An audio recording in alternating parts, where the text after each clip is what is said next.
사도행전 1장 4절로 5절 말씀 같이 읽겠습니다.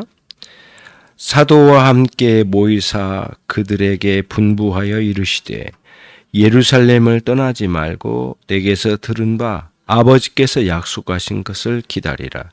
요한은 물로 세례를 베풀었으나 너희는 몇 날이 못되어 성령으로 세례를 받으리라 하시느니라. 아멘. 예수님께서 자기 자신을 계시한 것 중에 아주 중요한 한 부분을 여러분과 제가 놓치지 말아야 될 게 있어요. 그건 뭐냐면은 십자가에 죽으시고 난 다음에 부활하셔서 40일 동안 이 땅에서 제자들에게 살아계신 당신 자신을 증거하신 거예요. 이 메시지는 뭘 의미하느냐 하면은 우리가 신뢰하고 우리가 의지하는 예수 그리스도는 오늘도 살아계신다는 거예요. 살아계셔서 우리와 함께 하시는 주님으로 계시해 주셨어요. 근데 우리는 이 부분에 있어서 아주 중요하게 여겨야 될 대목인 거죠. 예수 그리스도께서 우리를 위하여 십자가에 죽으신 것으로 끝난 게 아니에요. 다시 부활하셔서 지금도 살아계셔서 우리와 함께 하시는 예수 그리스도시라는 거예요. 그거를 아주 강렬하게 계시해 주셨어요. 그게 1절로 3절의 말씀에서 나온 중요한 내용이거든요. 우리는 예수님께서 다시 사신 주님을 그리고 단순히 다시 사셨다라고만 말하지 말고 오늘 나와 함께 살아계셔서 나와 함께 하신 그리스도로 생생하게 알고 경험하고 그분과의 관계를 누리는 것, 그것이 그 무엇보다도 중요하다는 사실을 말해주는 거거든요. 살아계신 우리 주님의 교회의 머리가 되셨고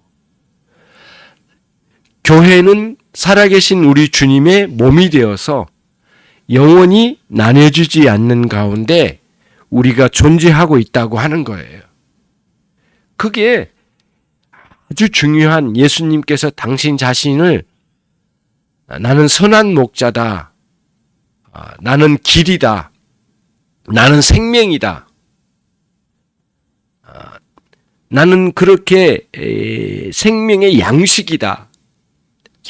여러 가지 방식으로 자신을 계시해 주셨지만 그 중에서도 가장 중요하고 오늘 우리가 가장 중요하게 이해하고 알고 적용되어야 될 것은 예수님께서 지금 살아계신다고 하는 거예요. 그리고 우리와 함께 하신다는 거예요. 그래서 우리들이 놓치지 말아야 될 중요한 예수님의 자기 계시예요. 자, 그러면은 이제는 제자들이 그 어느 때보다도 기대감에 부풀어 올랐어요. 왜냐하면은 죽으셨던 분이 다시 사셨거든요. 죽으신 분이 다시 살아나신 거예요. 이것은 하나님께서 예수 그리스도를 특별히 어떤 분으로 여기시고 또 어떤 관계에 있는가를 아주 명확하게 드러낸 거거든요. 그전에는 굉장히 그 부분이 어려웠어요. 왜냐하면 자신들이 뵐 때는 죄가 없으시고 문제가 없으시고 능력이 많으신 분이 분명히 했거든요. 그런데 십자가에 그렇게 무참하게 죽으시는 거예요. 그때 충격이 너무 컸거든요. 그래서 앞뒤가 잘 안 맞았단 말이에요. 왜냐하면 그토록 능력이 많으시고 죽은 자를 살리신 그분이 당신 자신의 생명은 마치 빼앗긴 것처럼 보였단 말이에요. 그래서 굉장히 충격을 먹었어요. 그런데 놀라운 것은 3일 만에 다시 부활하신 거예요. 그랬으니 제자들이 사기가 얼마나 충천했겠냐고요. 그런 거거든요. 굉장히 기대가 충만했어요. 이제 이 정도 된다면 주님이 우리에게 해주지 못하실 게 없다라고 생각했을 거란 말이에요. 그 정도로 업이 된 거예요. 기대감이. 그런데 그 기대감에는 굉장히 다른 것도 많이 섞여 있었잖아요. 실제로 그래요. 그랬단 말이에요. 그래서 사도행전 1장에도 이제 그런 내용들이 나오잖아요. 어느 때에 이 나라를 회복시켜 주시겠습니까? 유대 나라가 로마에 지금 점령되어 있으니까 언제 이 해방시켜 주겠습니까? 유대 나라가 세상을 점령하고 으뜸가는 나라를 언제 세워주겠습니까? 그런 유대주의적 사고방식에 놓여져 있었단 말이에요. 그때까지도. 하나님의 나라에 대해서 이해를 잘 못했으니까요. 제자들이. 언제입니까? 이렇게 물었단 말이에요. 그렇게 기대를 많이 가졌지만 왜곡된 유대주의적 사고방식에서 기대를 가지고 있었기 때문에 그런 것들이 섞여 있는 거죠. 하지만 주님이 그 기대감을 가진 제자들에게 대답하신 주님의 말씀은 무엇이냐면은 다른 게 아니에요. 모든 것을 거두절미하고 성령을 말씀해 주셨어요. 그게 본문에서 큰 특징이에요. 예수님께서 누가복음에서도 말씀하시기를 구하고 찾고 두드린 자에게 주시지 않겠느냐 아버지께서 이렇게 말씀하시고 마지막에 뭐라고 말씀해요? 너희들에게 성령을 주시지 않겠느냐 말씀하셨거든요. 그러니까 구하고 찾고 두드리는 데 있어서 특히 하나님 아버지께 구해야 할 중요하게 가장 핵심적으로 그리고 늘 사모해야 할 것은 무엇이냐? 성령을 우리 가운데 보내주시는 것이었단 말이에요. 그렇게 중요하게 다루셨어요. 오늘도 마찬가지예요. 제자들의 그 기대감이 하늘 찌를 것 같은 상황이었을 때에 모든 것을 거두절미하고 성령을 아버지께서 약속하신 대로 너희에게 성령을 주시리라 이렇게 말씀하신 거예요. 그러니까 저와 여러분들이 오늘 우리들이 가장 소망을 많이 품고 기도하고 간구하고 하나님께 구해야 될 게 뭐냐라고 묻는다면 우리 주님 오늘 본문에 의하면은 모든 것을 내려놓고 성령을 구하라는 거예요. 성령을 구하라는 거예요. 그런데 여러분 이제 우리들이 여기서 혼란스러울 수 있는 부분 대목이 되기는 해요. 사실은. 왜냐하면은 요한복음 20장 22절에 가보면 예수님께서 부활하시고 난 다음에 제자들을 새롭게 만나 주실 때 이렇게 숨을 내뿜으시면서 하고 숨을 내뿜으시면서 말씀하시길 뭐라 하냐면은 너희들이 성령을 받으라. 예수님께서 제자들에게 말씀하신 게 지금 성령을 받으라 이렇게 말씀하셨거든요. 그러면 요한복음 20장에 의하면 이미 이때 이 사도행전 1장으로 오기 전에 이미 성령을 받았다는 뜻 아니겠어요? 그런데 왜 또 여기서 또 성령을 기다리라고 말씀하실까라고 하는 문제예요. 그때 성령 말씀하시고 여기서 성령은 뭘까?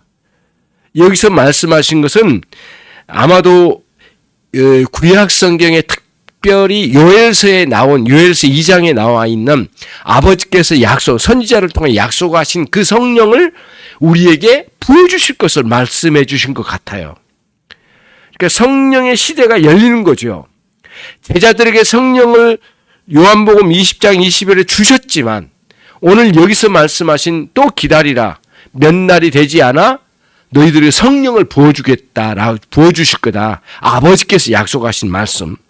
그래서 구약성경 요엘서 2장으로 가봐야 될 필요가 있거든요. 구약성경 요엘서 2장 28절로 30절인데요. 그 후에 내가 내 영을 만민에게 부어주리니 성령을 만민에게 부어주신대요. 저와 여러분에게도 제자들만이 아니에요. 사도들만이 아니에요. 우리들에게도 만민에게 부어주신대요. 너희 자녀들이 장래의 일을 말할 것이며 장래 일을 말할 것이며 또 너희 늙은이는 꿈을 꾸며 너희 젊은이들은 이상을 볼 것이며 그때에 내가 또 내 영을 남종과 여종에게 부어줄 것이며 내가 이적을 하늘과 땅에 베풀리니 곧 피와 불과 연기 기둥이라. 성령의 충만함 가운데 곧 이어서 제자들 가운데 또 제자들과 함께하는 모든 제자들, 사람들에게, 군중들에게, 성도들에게 성령을 강하게 부어주셔서 거기에 엄청난 기적과 그리고 세상 가운데 복음을 전하기에 조금도 부족함이 없는 사람들로 부어주신대요. 근데 이 구약의 시대와는 전혀 다른 시대가 열린 거죠. 구약 시대 때에는 제사장, 선지자, 왕직을 감당한 사람들에게 성령을 부어주시는 기름 부어서 성령을 부어주신 것을 보여주셨잖아요. 특별히 하나님께서 그런 특별히 사명을 감당한 사람들에게 부어주셨지만 이제는 새로운 시대, 성령의 시대가 되었대요. 그래서 어린아이로부터 남종과 여종과 전체 모든 무리들에게 믿음으로 그리스도를 믿는 자들에게는 성령을 부어주신다는 거예요. 그래서 우리들이 그리스도를 충분히 사랑하면서 교회를 섬겨가고 하나님을 섬기는 데 있어서 절대적으로 우리에게 필요로 한 요소는 뭐냐라고 묻는다면 성령을 받는 거예요. 성령을 받아야 되는 거예요. 성령의 충만함으로 말씀을 읽게 되고 성령의 충만함으로 기도하게 되고 성령의 충만함으로 하나님을 섬겨가는 거예요. 성령의 충만함으로 가정을 섬겨가고 이 사회를 섬겨가는 거죠.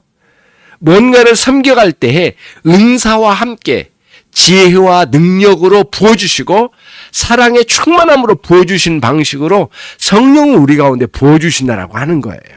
그래서 여러분 성령을 구하십시오. 예수 그리스도를 사랑한 자들에게 성령을 부어주신다고 어제 말씀을 드렸잖아요. 성령을 부어주신 거예요. 그러면 이제 이러한 성령의 은사, 성령을 부어주셔서 특별하게 나타난 은사가 나타날 거예요. 그건 뭐냐면은 특히 말씀과 관련이 많아요.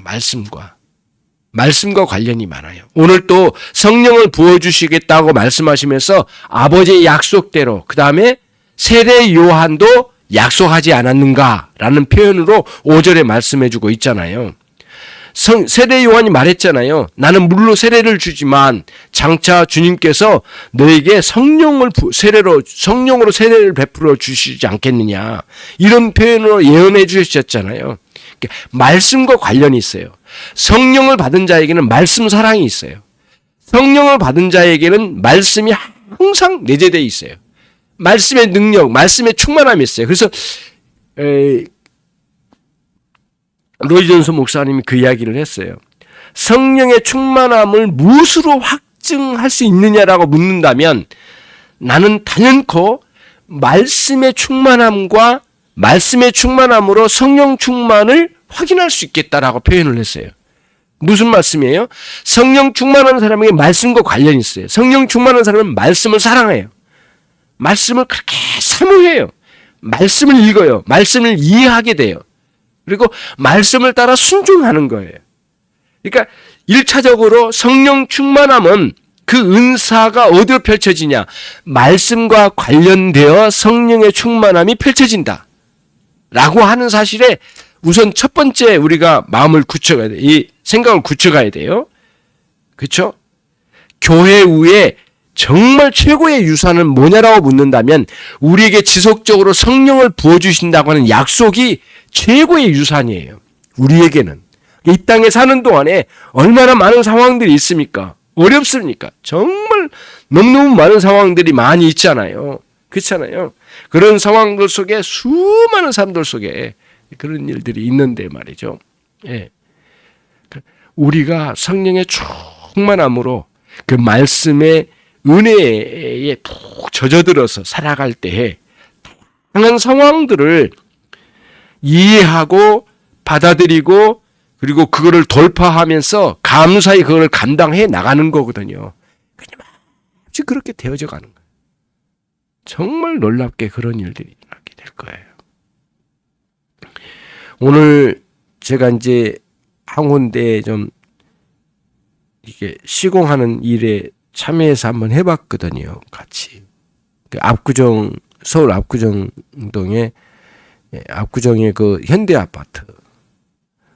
그래서 뭐 굉장히 넓고 엄청난 그런 줄 알았는데 비싸긴 되게 비싸요. 아파트가 되게 비싸요. 상상할 수 없을 정도 비싼데 집은 우리 집보다 좀 좁아. 그런 집이에요. 예. 우리 한진의 집사 집에 한 반도 안 될까? 조그만 집이에요. 근데 거기에 매트를 까는데, 그 치과 의사. 근데 매트를 쭉 깔고 마지막 딱 정리를 해놓으니까 얼마나 예쁜지 집이 살아난 거예요. 막. 그러니까 너무너무 좋아하더라고요. 예. 그 조금 뭐를 좀 바꿔놨는데 그렇게 감동을 하고 젊은 부부가 애를 낳아가지고 아이 때문에 깔았냐면 이거를 매트를 깔는가 봐요. 그래서 그렇게 기뻐하더라고요. 그 웃는 얼굴이 처음에는 막 굳어 있었는데 그렇게 웃는 눈이 밝더라고요. 사람들이 그 조그만한 뭐 혜택을 좀 받으면 그렇게 뭐 하나 바뀌어도 그렇게 얼굴이 밝아지는데요. 성령께서 저와 여러분에게 부어지시고 또 성령께서 우리와 함께 하시고 역사하실 때에 말씀과 관련되어 충만함 가운데 있다면 상상할 수 없는 많은 영혼의 밝음이 저와 여러분에게 있게 될 줄로 믿습니다.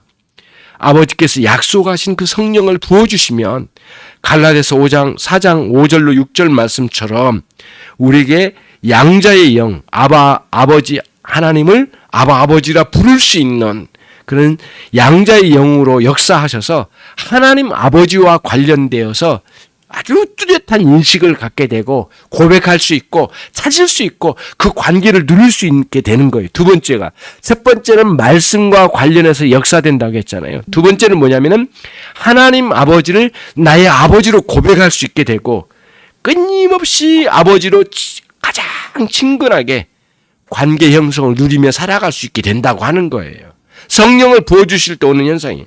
마지막 세 번째는 뭐냐면은 물로 세례를 주었던 세례 요한의 예언이 결국에는 성취된다는 거예요. 예수님의 말씀에 오늘 예수님께서 세례 요한이 이렇게 예언하지 않았느냐. 그 예언의 말씀이 오늘 여기서 이제 몇 날이 못 되어 성취될 거라고 하는 거예요. 여러분의 삶에 세례 요한의 예언이 성취되는 놀라운 역사가 있길 바랍니다. 성령을 부어주셔서 매일 밤 우리가 기도할 때에 충만한 은혜 가운데 기도되어지고 새롭게 되어지길 원합니다. 예. 그러니까 일을 하다 보면 허리가 아프니까 운동을 해야 되겠는데 밖에 나가고 왜 이렇게 추운지요. 예, 막 그렇게 추워요. 막 머리가 아프고 그래 도저히 안 되겠어요. 머리를 썼어요. 어떻게든 운동을 해야 되겠는데 할 수가 있지. 걸을 데가 없으니까 너무 추우니까. 그래가지고 제 나름대로 생각이 번뜩 떠오르더라고요.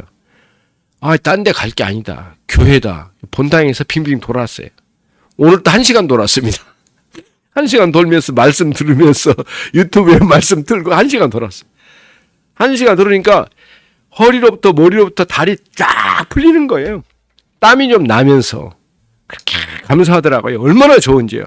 그래서 말씀도 다 1시간 동안 들으면서 충분히 듣고 예, 날로 피울 것도 없어요. 돌면은 더워요, 더워.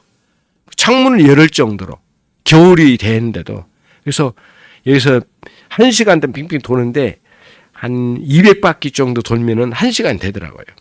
그래가지고는 이제 10,000보 정도 이렇게 걸을 수 있게 되니까 얼마나 감사한지 몰라요.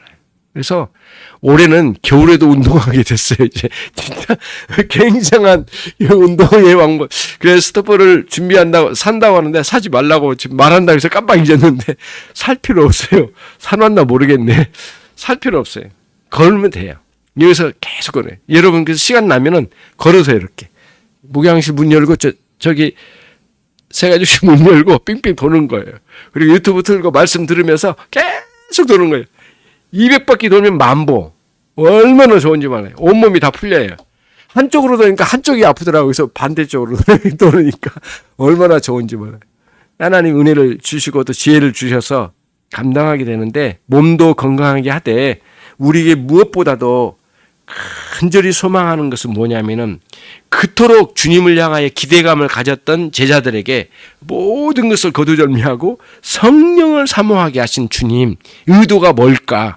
오늘 우리에게도 정말 모든 것을 내려놓고 성령의 충만함과 우리 주 예수 그리스도의 말씀으로 충만함이 이루어질 때 우리에게는 이 땅에서 하나님을 바르게 섬겨갈 수 있는 길이 열려질 거라고 확신하는 것이죠. 성령을 사모하는 여러분 되십시오. 주님 감사합니다. 이 밤에도 매일 밤 기도회로 모이게 해주시고 인도해 주심을 감사드립니다. 육신은 연약하여 피곤할지라도 기도의 충만함, 은혜의 충만함으로 기도할 수 있도록 인도해 주옵소서. 예수 그리스도의 이름으로 기도 올리옵나이다. 아멘.